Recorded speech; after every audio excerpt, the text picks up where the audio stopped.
Welcome to me భగిని. టమాటా రోటి పచ్చడికి బాగా పండిన టమాటాలు, పచ్చిమిరపకాయలు తీసుకొని ఒక బాండీలో వేయించుకోవాలి.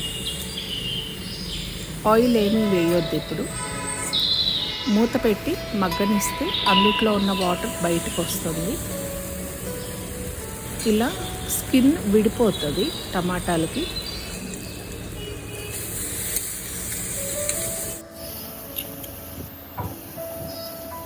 ఇలా మగ్గిన తర్వాత ఒక స్పూన్ జీలకర్ర, పచ్చడికి సరిపడా ఉప్పు కూడా ఇప్పుడే వేసుకోవాలి. ఒక స్పూన్ ఆయిల్ వద్దు అనుకుంటే స్కిప్ చేసేసుకోండి. ఒక 50 ml వాటర్, అది కూడా అడుగంటకుండా ఉండడం కోసం. మళ్ళీ మూత పెట్టి మగ్గనివ్వండి.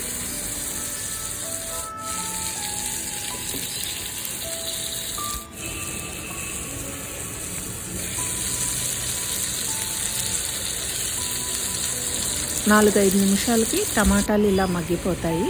అప్పుడు కొంచెం చింతపండు యాడ్ చేసి ఒకసారి కలిపెట్టుకోండి.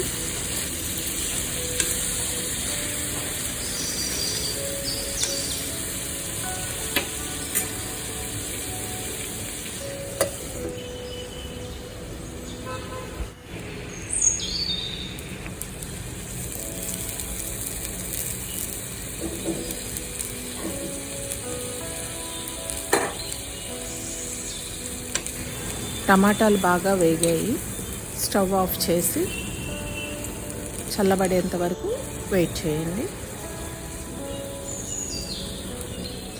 చల్లగా అయ్యాక ఇలా మిక్సీ జార్లో కానీ రోట్లో కానీ వేసి రుబ్బుకోండి. వెల్లుల్లి రెబ్బలు కూడా వేసి మిక్సీకి పట్టుకుంటున్నాను. మరీ స్మూత్ పేస్ట్లా కాకుండా కొంచెం బరకగా పట్టుకోండి. దాని మీద కొంచెం కొత్తిమీరని కట్ చేసి వేసుకుంటున్నాను. కావాలి అనుకునే వాళ్ళు ఈ పచ్చడికి తాలింపు కూడా వేసుకుంటారు. అలానే ఒక పచ్చి ఉల్లిపాయ కూడా యాడ్ చేసుకుంటారు. లేదు అంటే అవసరం లేదు.